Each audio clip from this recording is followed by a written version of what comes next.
Hello, it is Wednesday once again. Here we are back with Hammer Away. Today, I want to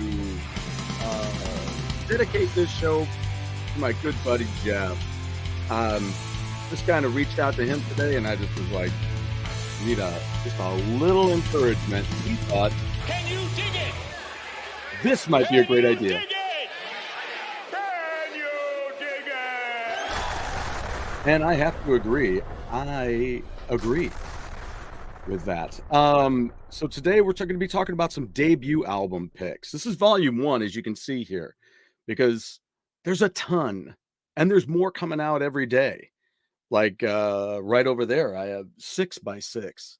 So great debut album there that came out 2 years ago now. And they just put out their new one, Beyond Shadowland. Great record as well on top of that. So they're also going to be playing out at the Prog Fest out on the East Coast coming up soon, and looking forward to that. Hopefully going to be making that. Got to make some plans and talk to my buddy about that, and we'll be rocking and rolling. So 6x6, make sure you check it out. I've talked about it a million times, so I don't know how much more I want to talk about it, but I will mention that it has Robert Berry. Oddly enough, we're going to be talking about Robert Berry here in just a few minutes. But yeah, it's got Robert Berry and Ian Crichton from Saga and Nigel Glockler from Saxon. And so it's a great project. So 2 albums now, so the debut record and Beyond Shadowland. So make sure you check those out. Drew, what is up? It is time. And I'm sorry I'm running a couple minutes late. I always run a couple minutes late just because seems like there's always one last thing to do. And I've got these projects going on. So what I'm going to do real quick here is I'm going to show you this. If you look right here in the background, this is a piece that I made. It's kind of goofy because you see the door. That's an old closet door. And I'm a repurposer. And I am not a fan of this style of door where it's got the little fanny things in there, the little slats. Not a fan of those. So not only did I want to get rid of them for that reason, but those sliding doors drive me nuts because you lose all the middle space. You can't, and thank you, Drew. I appreciate that. It's looking cooler. Today, right now, I've got it in a little bit of a mess because I'm working on this back room behind me here, and I'll show you this sometime soon.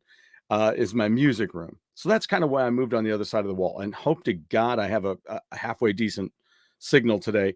We'll see how long we are chatting on here today. I still have to hardwire. That's what I'm saying. There's so many things to do. Sometimes I just get lost as to what to do. Anyway, hate these kind of things. These were terrible, but I ripped them out. I'm putting in all new bifold, doors that, really cool. The kind I grew up using in my house. So anyway, you can see this piece of wood right here. I cut that kind of custom with a little wavy side to make a shelf unit, and that door became the back of it. So right now I'm doing some sanding of that. I'm doing a lot of painting of boxes, which is what I did over here with these boxes. I've replaced the smaller boxes that I had on the other side of the wall with these bigger ones. First of all, they hold more records. So that was pretty smart. But the black paint that I bought was great. Just went over to Menards, picked up a cheap gallon of black latex, and boom. You'll notice right here an Elton John bag. This is a bag from the VIP situation that they had when he was on that final tour. This is a cool little piece that I got. Somebody gave me that card. It's a Yeti. I love it. It's like a bear, polar bear Yeti Viking. It's really cute and cool. But see, I got a mess kind of going on here. Video games. Love my video games. So that's a little Uncharted collection piece right there. It was from the box. It was a whole box set. Anyway. We'll be discussing that guitar in a little while too. And this record, though, I have to talk about this real quick. Masters of Metal. There was a posting by Denny Smith. Remember, The Great Affairs. Go check out The Great Affairs. Um, a fantastic band. Denny is from my hometown and now lives in Nashville. But in our hometown area, he still owns the Co-op Tapes and Records. So if you're ever going through Pekin, Illinois, be sure and stop by Co-op Tapes and Records and check them out. It's a nice, sometimes you go into there's two kinds of shopping for vinyl and CDs and music these days, right? There's the kind that you're just like, whew, younger than yesterday. Great store. Vintage vinyl here and in Evanston, Illinois, not related. I think I told you that story. It's not a good story. Well, it is a good story, but it's awkward. If you don't remember, I went to the one finally up in Evanston. I'd been meaning to go there ever since my son had moved up there, and I found out it was there when we went to go see a movie. And when I finally did go in there a couple of months ago, that's when I said, "Hey, we have a vintage vinyl." "Oh, I know. They stole our name and our color scheme," is what he told me. So I kind of stopped that conversation right there. But Younger Than Yesterday is in Peoria, Illinois. Fantastic store, but good God, does it have a sprawl. If you have, I don't know, 3 hours that you want to just peruse stuff, the vinyl is well laid out. I'm not saying it's a mess. I'm just saying that there is a lot. So they have one whole room, which is all vinyl, and it goes all the way to the back. And just go in. The guys are cool. They're really nice. Most of these guys in these record stores are really cool. And I like to just go in and make conversation with these guys. And just because, first of all, I want to start highlighting some of these. I want to start doing quick interviews with some of these stores and what they have and to promote them so that when you guys are going through different cities, wherever I go, or coming through here, then you can stop into these places. There's a great over in Overland Park area in the Kansas City. There's a great grouping of record stores there. So do yourself a favor if you're ever over in Kansas City, or if you live in Kansas City and you're a new, if maybe you've just moved there, but you're a vinyl collector, I'll tell you what, look up all the different stores, especially up in the Overland Park area, that section right up in there. You could just spend the whole day just going to different ones. Cause I don't know, man, there's 5, 6.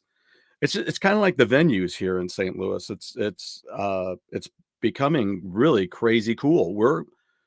We're catching up to that kind of Chicago vibe where you've got bands at so many different venues. There's a whole new one called sugar. Tom Kiefer is going to be there soon. And I was just looking it up today. In fact, I couldn't believe that there was another venue. I'm going to look it up here real quick. I'm so sorry. Tom Kiefer at the Hawthorne. It's called the Hawthorne, and it's downtown off of Washington. So then there's the Golden Record. That's another one that's new to me. I think it's new. There's Red Flag. So, I mean, there's all these options for different bands to play all these different places. And I remember when I was going to Chicago in the 80s a lot, I would go up there and pick up the Illinois Entertainer, their magazine up there, and just open it up and freaked out because they had great coupons for Rolling Stones records. And then they also had, what was the other place? Oh, shoot. Rolling Stones. They had these, what was it called? That's terrible. I'm so sorry. I can't remember. I used to have a keychain from the place, record something. Anyway, so they were kind of related because they had similar logos, which were puffy letters, pink and blue were their colors. And so one was downtown and one was out near the, what is the lake and I can't remember the cross street. Anyway, but Irving Park and Lake. It was near an intersection there where those kind of come together. So anyway, but they just had bands every day almost. It just seemed like they had so many venues, so many different bands, and big band. I mean, these are national and international touring acts that were coming through Chicago, and just had a massive list. I was like, "Oh my god, they're coming here, and they're coming here." It was like I looked through my record collection and said, "Okay, I'd like to see them come here. I'd like to see them live. I'd like to see them live and them live." And it was amazing, just who all would show up. So anyway, the Hawthorne, brand new place. Also, I checked out late last night. I checked out the Beaches. They'll be there, and many others are coming to the Hawthorne. But the Beaches were an interesting group.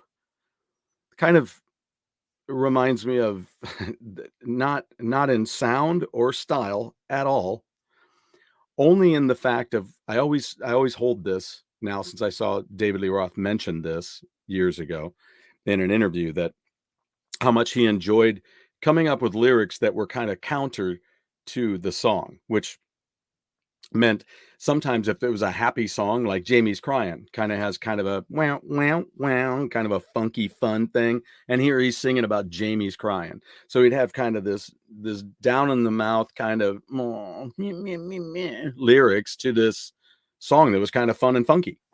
So anyway, but that's kind of how they are. They have great pop sound, great harmony with a rock edge to it, and then but over the top, the lyric content is, I don't know, it's interesting. It's not happy happy. It's just not happy happy. Some of it is, but in kind of a uh I'm gonna do this because I feel like shit, or this made me feel like shit, or whatever it was. So anyway, anywho, so Masters of Metal. Let's get back to this. Denny Smith, The Great Affairs.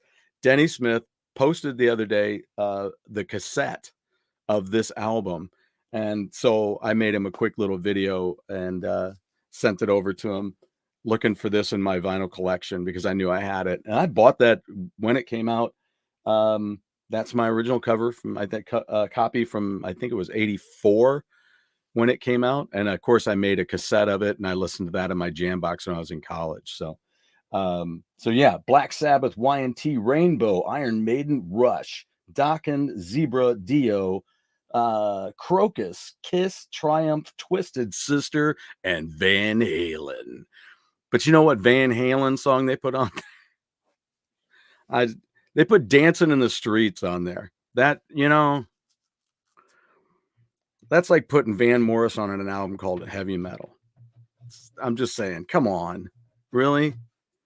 Uh, I don't know. I can almost remember every song.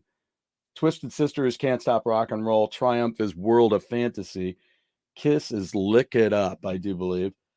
Crocus is Screaming in the Night. Dio is Rainbow in the Dark. Zebra, Who's Behind the Door. Dokken is Breaking the Chains. Rush is Tom Sawyer. Iron Maiden is Run to the Hills. Rainbow is Street of Dreams. Y&T is Mean Streak. And Black Sabbath is Trashed, from when Ian Gillan was singing with them. Ian Gillan, there's one for you. So anyway, great record. If you find it out there, anyway, that's what the tracks are. I should have listed them down below here. Maybe I can see about putting that in the comments too. I should have put that in there. But anyway, really neat collection of songs. Even though Dancing in the Streets, Van Halen. That album had a lot of covers on it. I think that was a David Lee Roth choice. Space, yes, and I already had that one. Cassette mixtapes hide a lot of true gems. Yes, they just amazing, all the great songs we have on those cassettes and on CDs. By now, I mean, we all make playlists, right, on our favorite streaming services. But in between cassettes, there were mixtapes, right? The classic mixtapes moniker, and then yet I've got a bunch of CDs back here that I made, which were mixed CDs. So whether we were taking a road trip or whatever it was, I could throw together a CD, put those in, and that was great. And then sometimes you even had I have one down here. Uh, and I have a jam box over there that plays JPEG, not jam, sorry, plays MP3s. So you could put 15 hours of MP3s on a disc and play it on that. Sometimes it did a good job with it. Sometimes it didn't, but that's okay. But on with the show. So there you go. And things are coming along.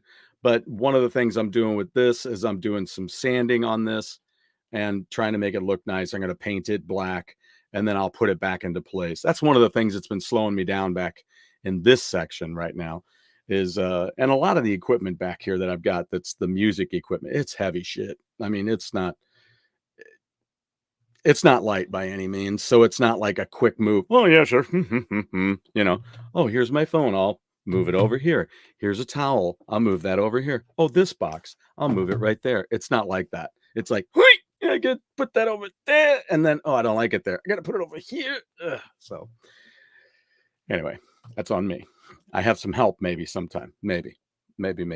So anyway, let's talk about some of these debut albums, and then I'll wrap up talking about some of the things that I am going to be watching. And I actually and that I have watched recently. So let's get started. I put a little few of these things in here. The first one I want to talk about is one that actually appears on my list of my Mava list, which is the mysterious alien vinyl abduction case, if you remember correctly. And one of them that disappeared on me was this one, The Cars. Now, I remember when I got this album. In fact, it was at the same store back when it came out. It was in the same store where I saw a version of Killing Machine by Judas Priest, and I passed on it. Instead, this is one of the albums that I picked up because I already owned Hellbent for Leather. So, but yeah, this album is fantastic. I don't know if you own it. I did end up acquiring the remastered version that has these extra tracks on it. Now, oddly enough, I will have to review these extra tracks a little bit later, but this was 1979. They Won't See You, Take What You Want, Wake Me Up, You Just Can't Push Me, and Hotel Queenie. These are all demos that appear on their re-release remastering of this. So I'm going to be checking those out soon. I acquired this remaster not too long ago. So, but man, first time hearing this record, I fell in love with it. I was into the new wave stuff at the time. Devo was just coming out, and they'd been on Saturday Night Live. Gary Newman was soon to be or had been on Saturday Night Live as well. The Cars came out, so it was that era of punk, which is really what made Devo, to me, really what made me love Devo, was that punk edge. And then new wave, punk, and power pop were all happening in that 1978, 79, 1980. Right there was that was a that was a beautiful 3 years. Now 77 was a great year for rock and roll. That's one of my all-time favorite years, because in my childhood, you had in 1977, you had Point of No Return, you had The Grand Illusion by Styx, you had what was the other one that 77, I believe, was News of the World by Queen came out. So, it's a great rock and roll year. And but as 78, 79, and 80 all progressed, that great punk sound came from Britain, and then moving into that new wave stuff with a lot of that British stuff. Great stuff coming out of there. Great experimental stuff from those guys.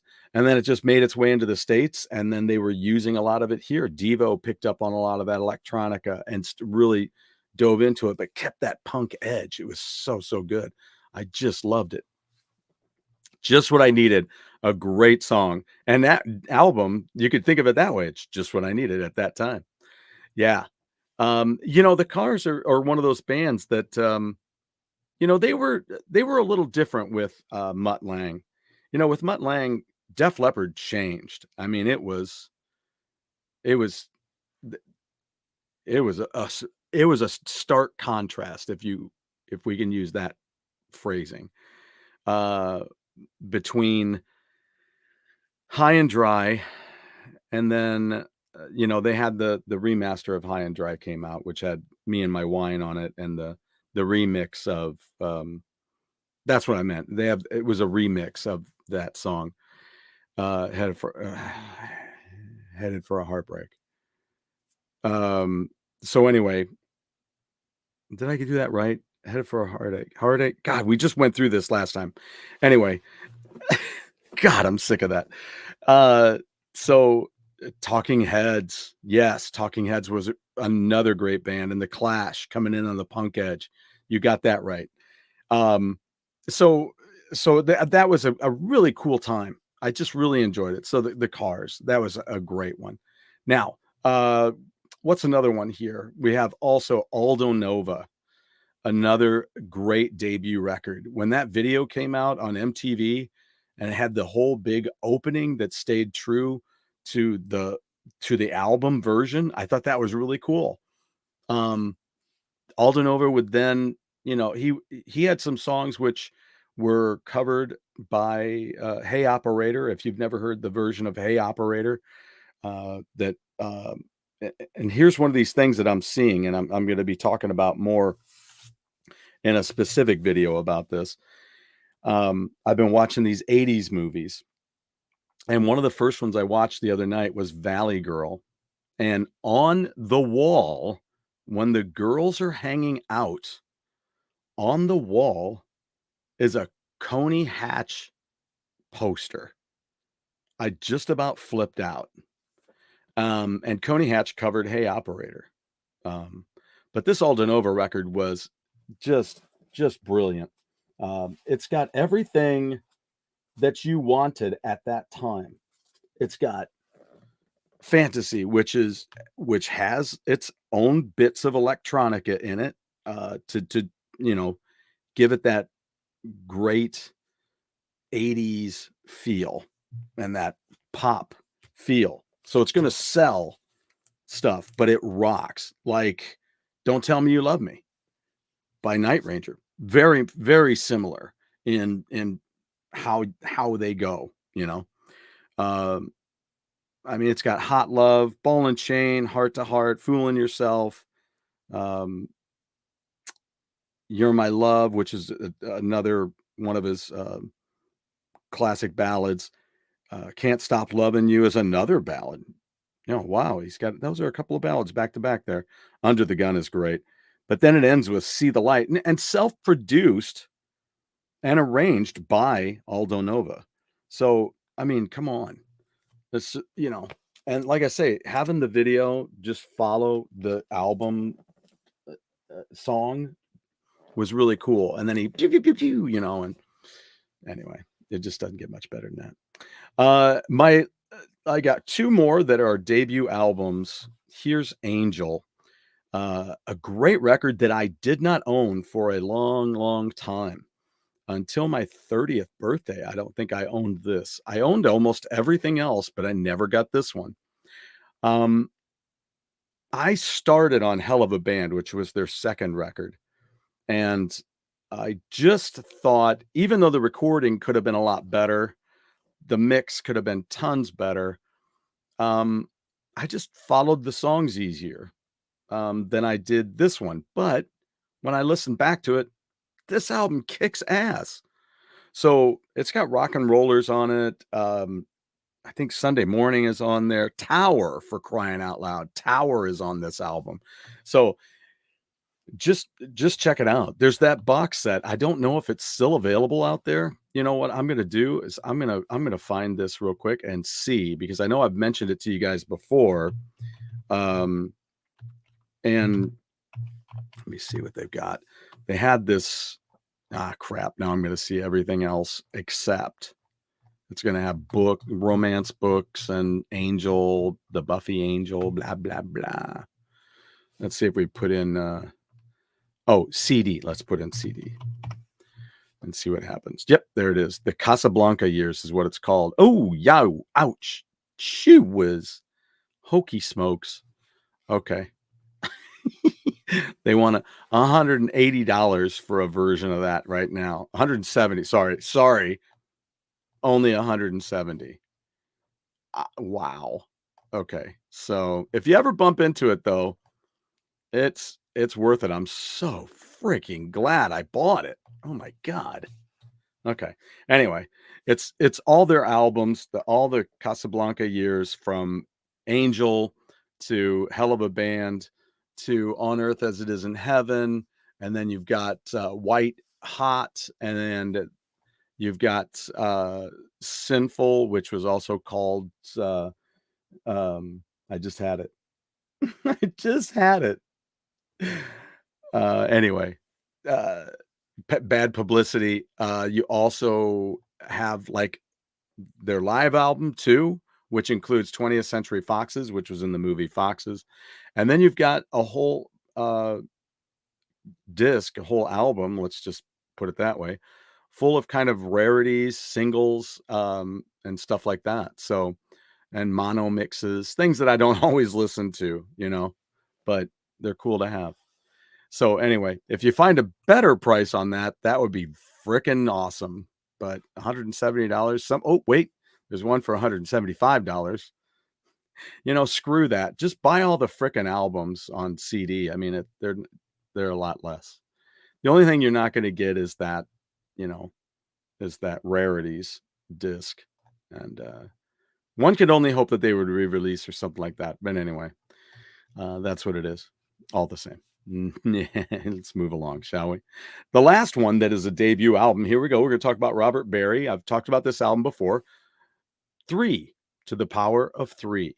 2 more albums were released partially under this moniker. 3.2 would be the later albums that would come out when they finally got back together. Well, Keith Emerson and Robert Barry got back together. Carl Palmer was busy on other things, so he did not join them on that. But the 3.2, which is the last record that Robert Barry worked with Keith Emerson. But this, To the Power of 3, came out in 1988, and it is a great record. I will not stop talking about it. Their cover of 8 Miles High is fantastic on this album. Not to mention Desde la Vida, which is a great prog track. A lot of this isn't prog stuff. It's prog-like, but still they had pop tunes on this album. And it's a very much like what was it? Q5? Is that what it is? With Floyd Rose in it? And it's a lot like that, where it's good rock music, but it's got hooks and it's very melodic. So you've got stuff on there that could be big hits. They had a video that came off of that right off the beginning called Talking About. Lover to Lover is another great song on there. Desde la Vida, though, that remains my favorite track on that album. It's really, really cool. So now what I'm going to do is I'm going to shift gears a little bit. I do. Oh man. Never mind. Only one version is blocked. Yeah. Oh man. Really? Oh, interesting. Huh. That is very interesting. I noticed that too a lot on Spotify. I'm going to be getting ready to switch from Spotify to Apple Music, I think, is what I'm going to be doing real soon. I was supposed to do that a while back, but just never got to it. But I think I'm going to switch over to doing that. But it's always interesting how many albums you go out there to get from somebody or to listen to, and then they don't have one. It was a long time before they got like Gamma 3. So they had Gamma 1, 2, 4, but they didn't have 3, which was the most popular, shall we say, as far as radio play and stuff like that around this area. So, yeah. So what I'm going to do is I'm going to change course just a skosh, because then I want to talk about a few records that were kind of debuts. These are going to be throughout as well. So as this is volume 1 today, remember. So this isn't like, oh, this is what Stu thinks are the great. No, no, no, no, no. Nope. Nope. Not at all. This is just as I was going through my collection today after a little bit of a spark of idea from my buddy Jeff. These are just some of what I thought were great ones. I mean, I don't fill my collection with a bunch of shit. Not to tell you that there isn't some shit in here. There's some stuff in here that I didn't deem worthy when I bought it. But I have an appreciation for it now, or maybe it's still shit. But I've got two shitty Iron Maiden albums over there that I'll never get rid of, because not until I decide I'm going to be a multimillionaire and I'll just sell all of my shit. But you know, it's Iron Maiden. It's Iron Maiden. What am I supposed to say? It's freaking Iron Maiden. Blaze Bayley was on 2 records. Why? I have no freaking clue. I don't know why he was on 1, let alone 2. You watch some of those, and watch some of those videos with him out there. I'm sorry. Nothing personal against him. It's just when I listen to those records, I'm like, I don't listen to them. But I almost had tears when I watched that live footage with Bruce singing some of those songs, and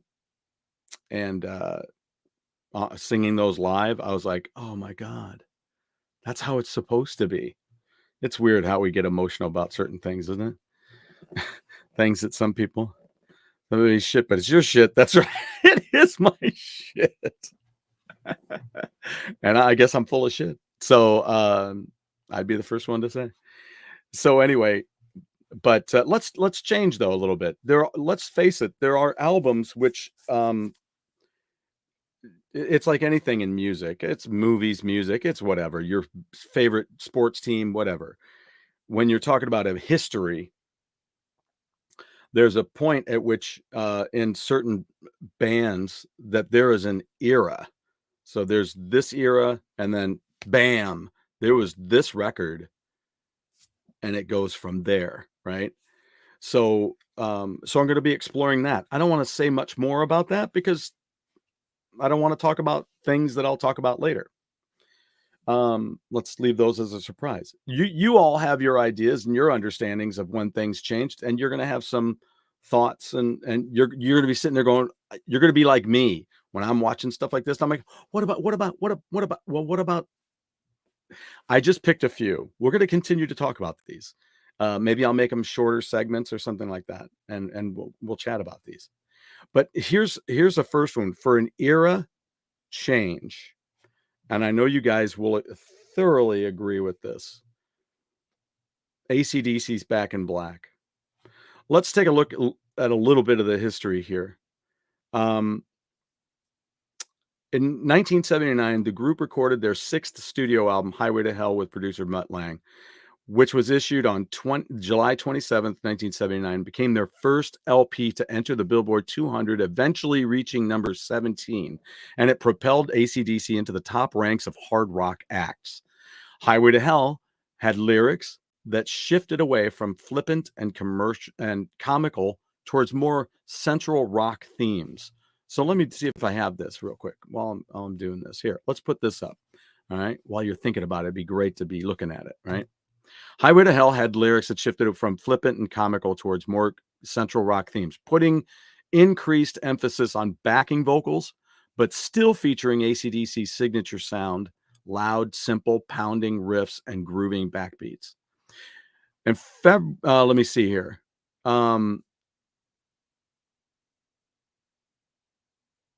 Okay,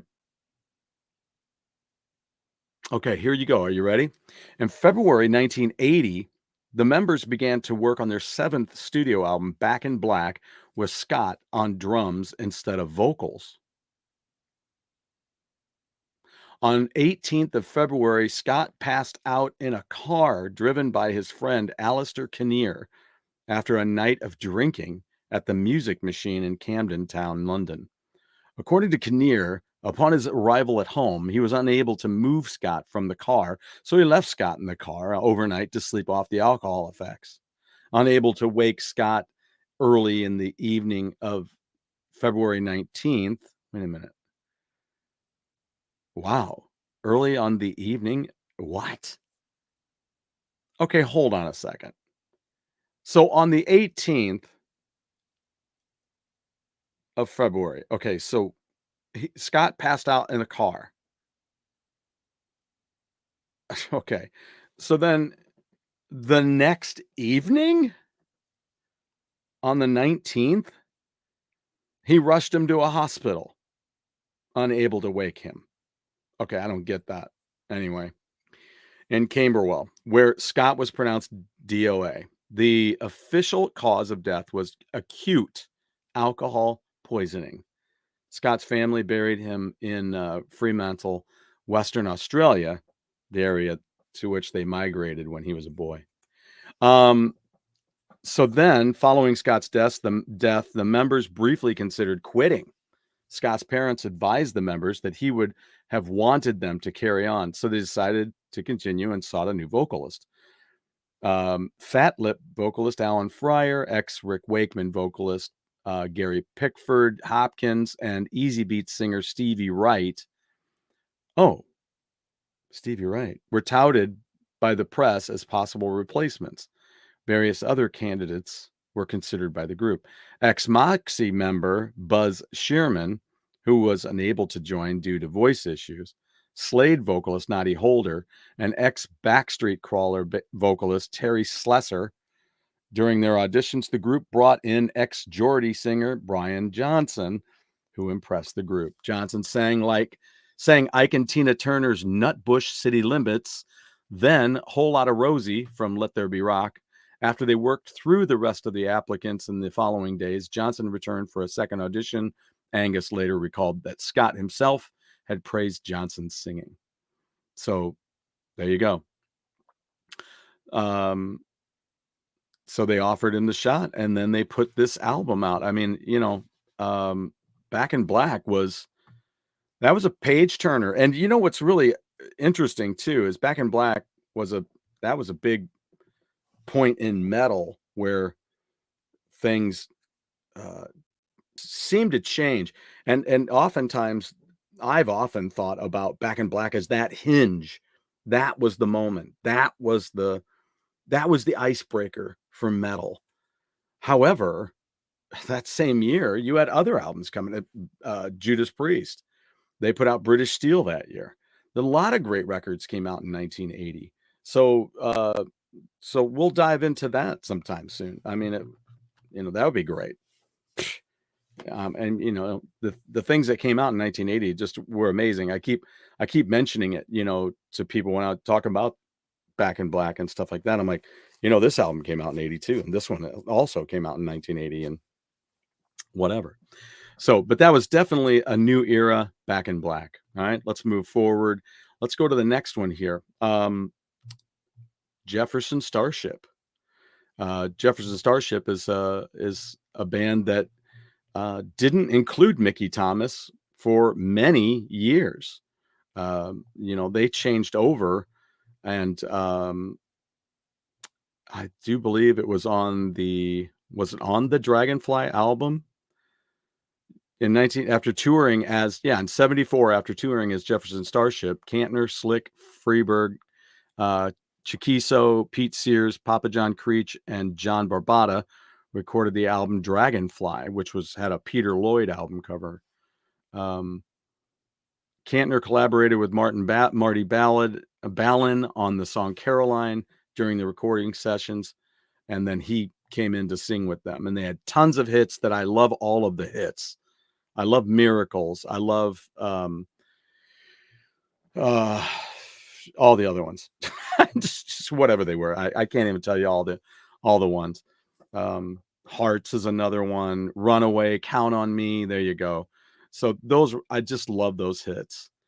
Then in 1979, the band regrouped. Barbata was replaced on drums by Ainsley Dunbar, who had previously played with Journey, in January of 79, Mickey Thomas, who had sung lead on Elvis Bishop's Fooled Around and Fell in Love, was invited to audition and then joined the group in April of 79. In 79, the band released their first album without Marty Balin or Grace Slick. The gold-selling Freedom at Point Zero, the album produced by Ron Nevison, who would also produce two of the band's following three albums. The single Jane by Freiberg, McPherson, Chiquiso, and Kantner peaked at number 14 on the Hot 100 and spent 3 weeks at number 6 on the Cashbox Top 100. So the new lineup toured, augmented by saxophonist Steve Schuster. Schuster, along with horn player David Ferry, had previously played on Jefferson Starship's 78 tour, and he had also appeared on Freedom at Point Zero. So there you go. It's a fantastic record. I love this album. I've had a copy of this for years. Let's see if I can get it pulled up here, and I'll take this off of here. And I was very fortunate to have met Mickey Thomas years ago when they came through as Starship and played up in Alton. It was great. But yeah, this let's see, The Girl with the Hungry Eyes, Freedom at Point Zero, and let me see here. Where'd my thing go? It's time for dinner. Let's see. They have Fading. What is that? They use a weird font on this. Lightning Rose, Fading Lady Light, Things to Come, Just the Same, Rock Music, Fantastic, Awakening, and Jane. So really, really good record. Now, because that was a time changer, you know. And now here's another one. Metal Health, Quiet Riot. You can't walk around and go, that was their debut record. It really wasn't. I mean, they had released stuff with Randy Rhoads. And so it wasn't necessarily the debut. It's kind of like, if I can liken it to Styx, I will. In 1996, Styx did what they call the reunion tour, which I get it. That's fine. However, it's not a reunion to the original because Tommy Shaw wasn't in the original Styx for a long time. I mean, they put out many records without Tommy, 5 without Tommy Shaw. And then they put out their 6th album, Crystal Ball, with Tommy Shaw. So, and they even had a best of album in there without any Tommy Shaw music. So, you know, nothing against that. I'm just saying they had a bunch of studio records and a best of record that came out. It was basically the best of Wooden Nickel. It was Wooden Nickel's last ditch effort to make some money off of that length. Now they did put out, and I found a really good price on it not long ago, used. I think it was used. Maybe it was new. I think I was surprised. Kind of like when I got my one of my vinyls recently. I thought it was used, and no, it was new, still in the plastic. But they put out the Wooden Nickel Years, which was a new remastered version of all of the old Styx records. So check that out. It has the car on the River Styx. So it's really cool. Cool album cover too. Great album cover. So anyway, Quiet Riot's what we're talking about. According to Bro, Rhoads' departure from Quiet Riot in 1979 appeared to be the end of the line, saying that the loss didn't derail the band, it ended it. He and Forsyth attempted to carry on under the Quiet Riot name for a short time with the addition of guitarist Greg Leon before the band officially broke up in 1980. Leon was very succinct when asked why his time in Quiet Riot was so brief, saying Kevin DuBrow was impossible to work with. Following the demise of Quiet Riot, DuBrow recruited former Gamma drummer, speaking of Gamma, Skip Gillette, and played shows in LA club circuit for approximately 2 years under the name DuBrow. In early 1982, having recruited drummer Frankie Benali, bassist Chuck Wright, and guitarist Carlos Cavazzo, DuBrow contacted Rhodes to ask if he had any objections to him reviving the name Quiet Riot for his new band. Rhodes gave him his blessing, but said he wanted to check with Rudy Sarzo first. Sarzo had no objections, and Quiet Riot was thus reborn after a 2-year hiatus. Rhodes died in a plane crash while on tour with Osbourne in March of 1982, and Sarzo subsequently left Osbourne's band a few months later, having a difficult time coping with the grief of loss. His close friend and bandmate, the reformed Quiet Riot, was recording a new song called Thunderbird as a tribute to Rhodes, and Dubrow called Sarzo to ask if he'd like to participate in the recording. The lineup of Dubrow, Sarzo, Cavazzo, and Benali had so much fun recording the track that they wound up recording more than half of the new album in the process. Bassist Wright had already been briefly replaced by Gary Van Dyke from Hollywood Stars and Virgin, but the arrangement was not working out, and Sarzo was subsequently welcomed back to Quiet Riot as a full-time member. Coming so soon after Rhodes' death, there was some question over the appropriateness of the new band using the Quiet Riot name. Rhodes' mother, Dolores, encouraged the band, and in the end, it was decided that although Randy wouldn't be in it, the original spirit of the band was back, according to Sarzo. So there you go. In 1982, September of 82, with help from producer Spencer Proffer, Quiet Riot finally signed a U.S. recording contract with CBS Records, and the album Metal Health was released on March 11th, 1983. The group's landmark single, Come On Feel the Noise, was released on August 22nd, 1983. All right, so it was a cover of Slade, which then they would end up doing another cover of Slade on the follow-up record. So there you go, back to Metal Health. Just a great album cover. Look at that. And these are paintings. That's Stan Watts did this. Stan Watts also did, I just showed it to you the other day, as a matter of fact. It's one of the CDs. I put it in the collection over here because I had a burned copy of it. And so now I have a real copy of Spreading the Disease by Anthrax. That's another one of his record covers. Another record cover by him is Seven Wishes by Night Ranger. Another album cover by him. Ooh, I got to see if I can get a hold of this guy. See if Stan's, let's look him up. Let's see if Stan's still around, shall we? Can you believe this, people? I have a fly in here somewhere. I can hear it. Can you hear it? You can probably see it. Let's go. Let me put this back. I bet I can see it. It is like right here. I need to get my tennis racket from upstairs that has the zapper in it. Yes, I love using that. Hey, what's up? Lounge Dweller, what's shaking? The two Quiet Riot albums with Randy Rhoads are really weak. No wonder they couldn't get a record deal in the US. Yeah. Now, tell me something. I've not listened to those much. I think I have them back on CD. Is it the music or is it the production? Sometimes those albums like that, those early ones, are just, the production is terrible. Drew, where were we on your stuff here? Let's see. Only one version is blocked. Yes. So mothers keep stepping in. Save these bands. Yeah. I mean, and that's cool. I mean, they don't have Mother's Day for nothing. So anyway, but it was great. This album was amazing. The other album cover I was going to tell you too was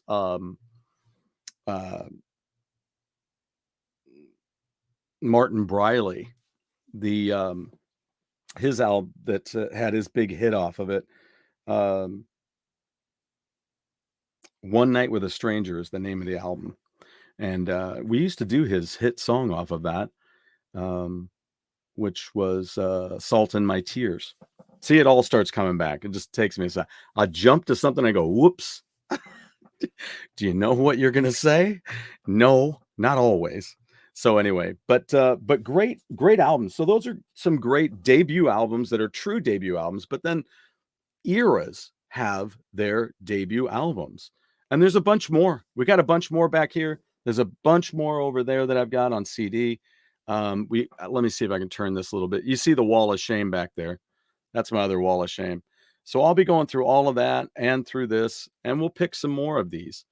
Because there's a ton. We all have, like I said, you're all sitting there with your own ideas. I know that you are. Throw them in, throw them in the comments down below. What are some of your favorites um, uh, that that you really like? That you're like, oh man, yeah, you're right.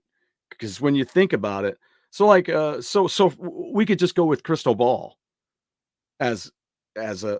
You could almost go Crystal Ball, but I think the era really started changing for Styx in Equinox. Personally, it's once they that's the era, and you know what changed? They went from wooden nickel to um A&M. And they signed that deal here at Kiel Auditorium downtown in St. Louis. So they signed that A&M deal, and then they got a much better produced record. And John Karulewski, then that was his last record with Styx, and Tommy Shaw would join. So it was almost like, ooh, an era change. And then all of a sudden, ooh, an era change.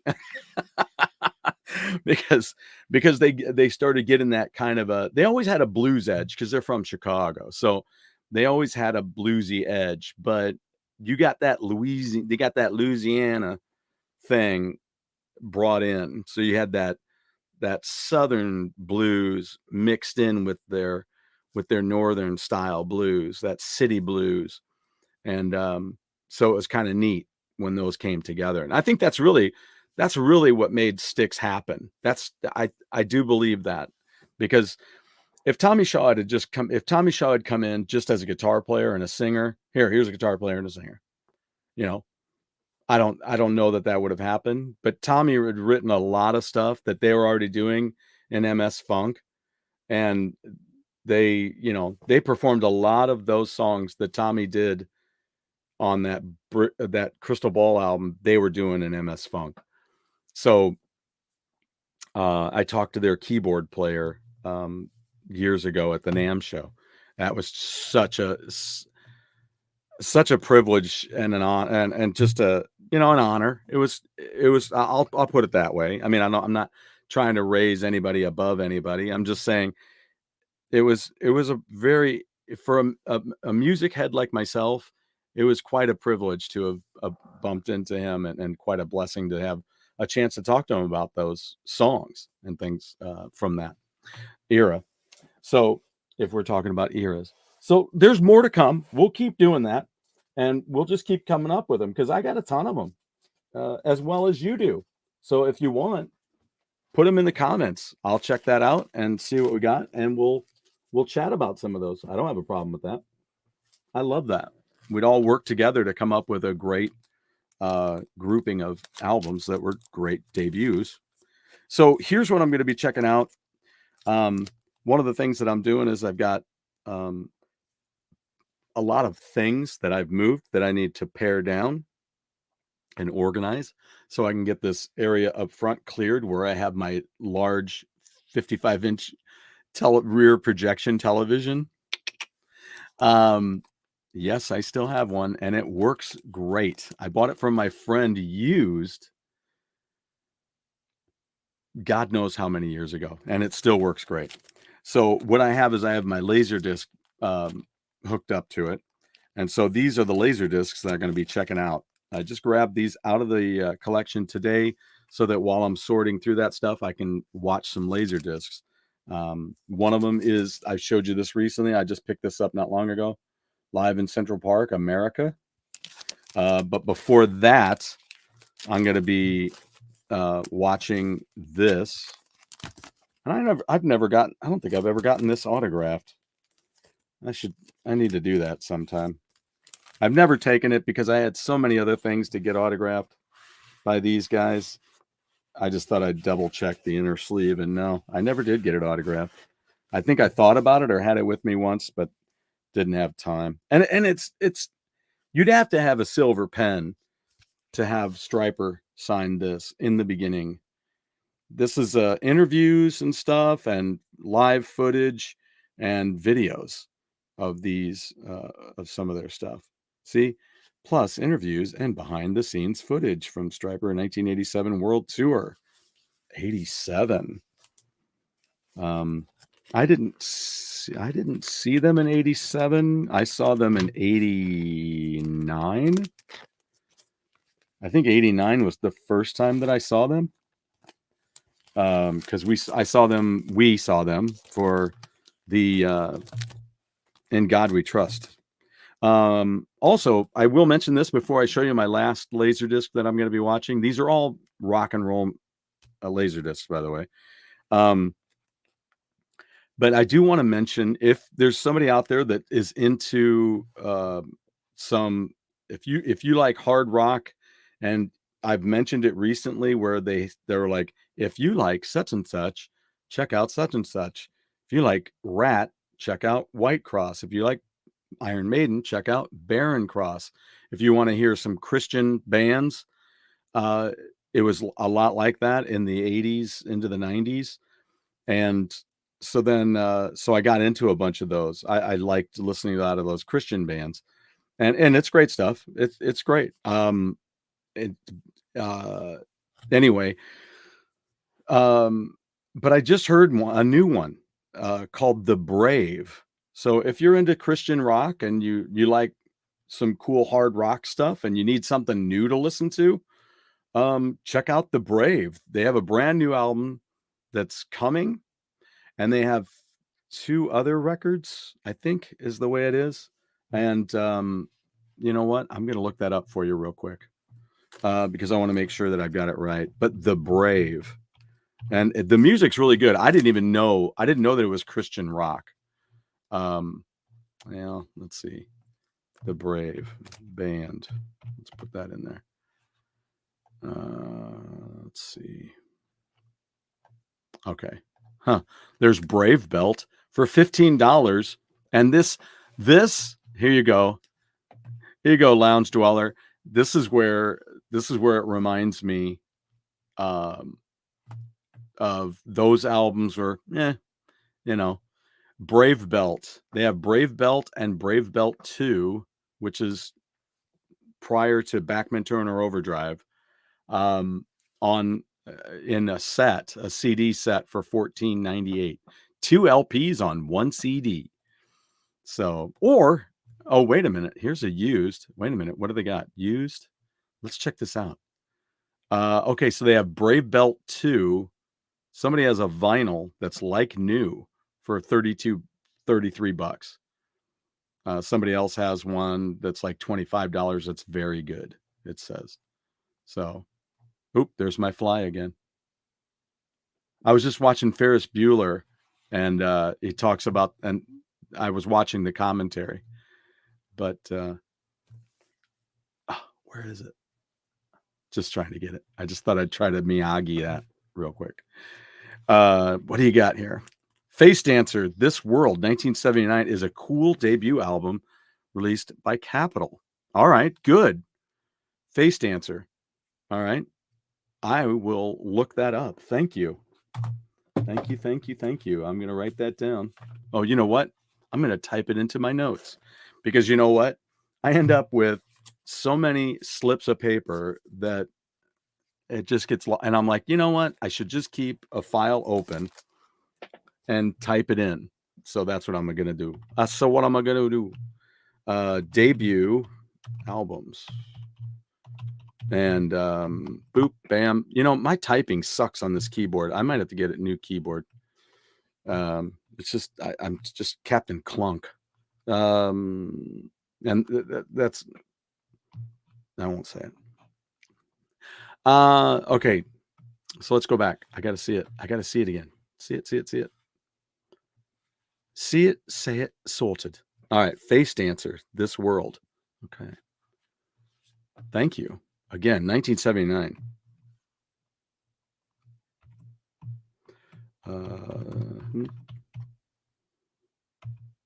All right. Face Dancers. Interesting. Was it? I wonder who was in that band. Oh, I didn't mean to do that. Okay. So let's get back. Wonderful. I love learning about new stuff, especially like last night when I learned about the beaches, and I'm just like, I don't know, I'll check it out. And I liked it. I liked it. Um, and I'm eager to see how that's going to play out at Summit when they play here. I'm eager to see. It's usually so interesting, like the Narcissist cookbook. Uh, I'm I didn't know much about them. I didn't know anything about them until I bumped into their song "Good Morning Sunshine," and then now I've listened to everything they've had because it's not a lot. I think they had an EP and an album, and now they have a new one coming out. And the first track off of it is fantastic. My Death Zamboni.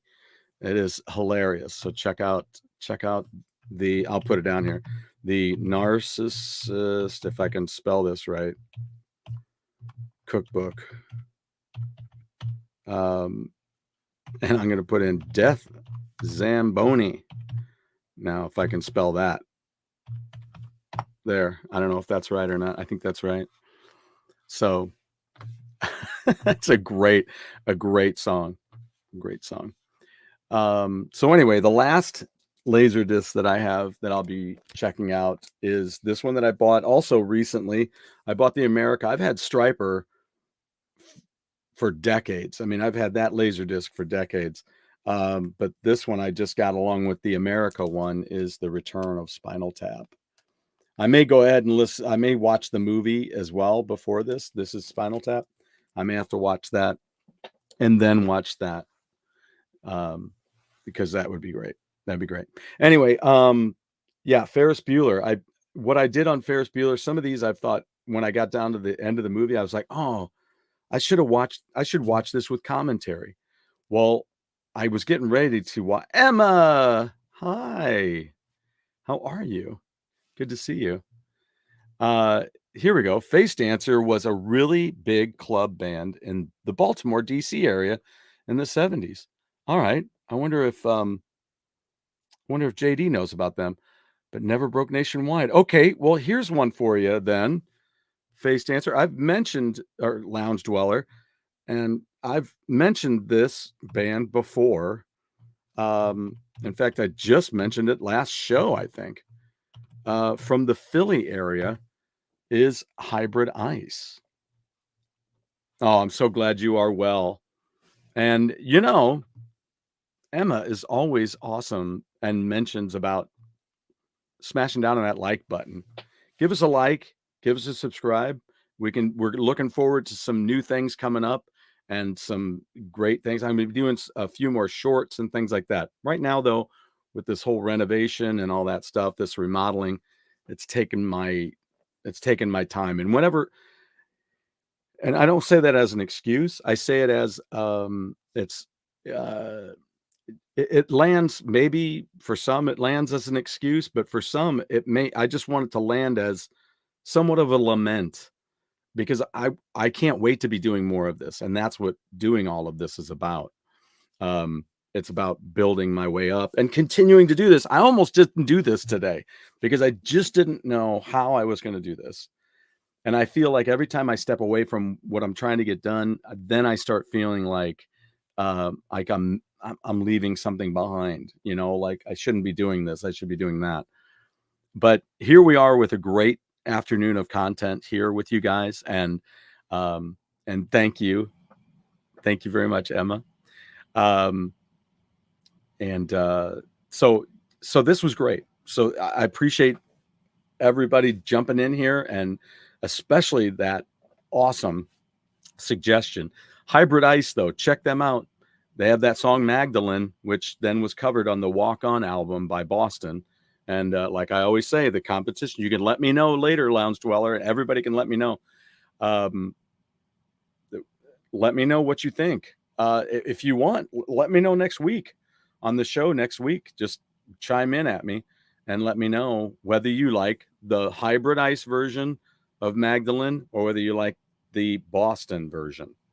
So, hey, that's goes both ways. I really appreciate you too, man.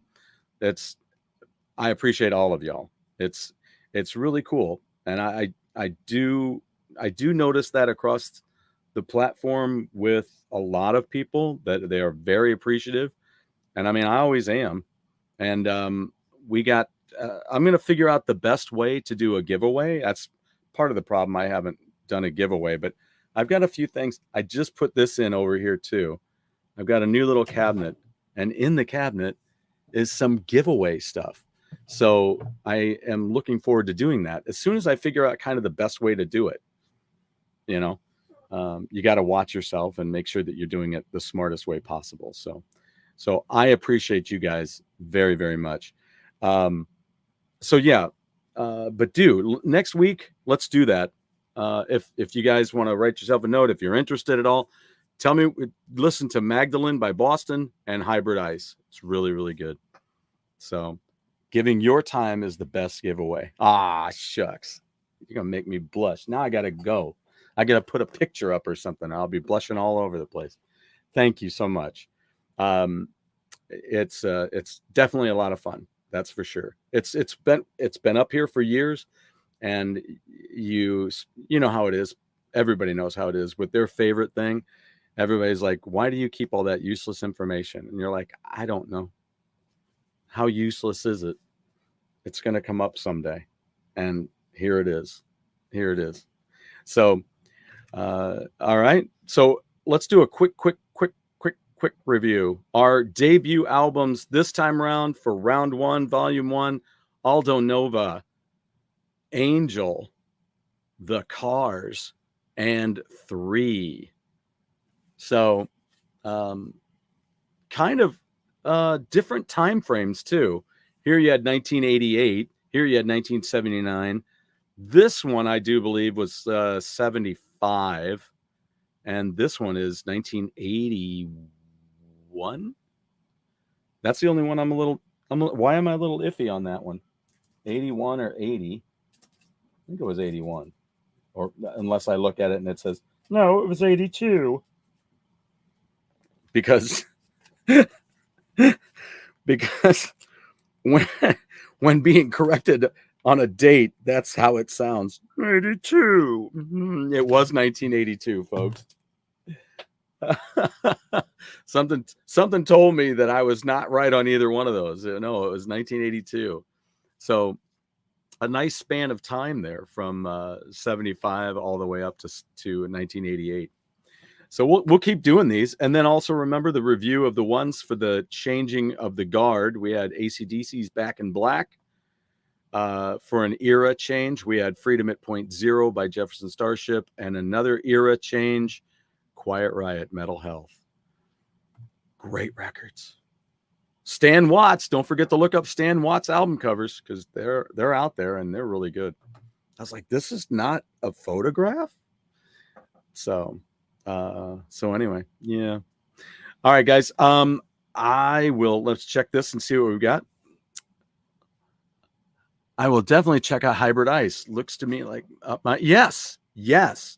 Great year for rock music. You are absolutely right. And please show up if you're available next week, Lounge Dweller.